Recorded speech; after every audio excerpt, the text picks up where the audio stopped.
दिवंगत उपमुख्यमंत्री अजित पवार यांच्या विमानाचा बारामती येथे 18 जानेवारी रोजी अपघात झाला. या अपघातामध्ये अजित पवार यांच्यासह 5 जणांचा मृत्यू झाला.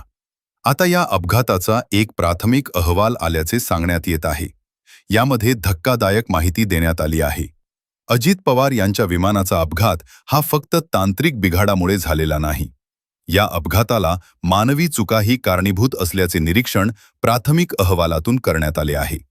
दरम्यान अपघातानंतर नागरी विमान वाहतूक महासंचालनालयाने विमान अपघाताची उच्चस्तरीय चौकशी करण्याचे आदेश दिले आहेत.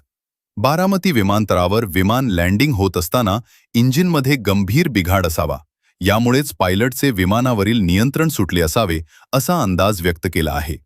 विमानाचे लँडिंग करत असताना पायलटचा लँडिंगचा अँगलच चुकला असल्याचे या अहवालात म्हटले आहे. हवामान किंवा तांत्रिक समस्यांमुळे पायलटला धावपट्टीची योग्य दिशा आणि उंची राखण्यात अडचणी आल्या होत्या. यामुळेच विमान भरकटले.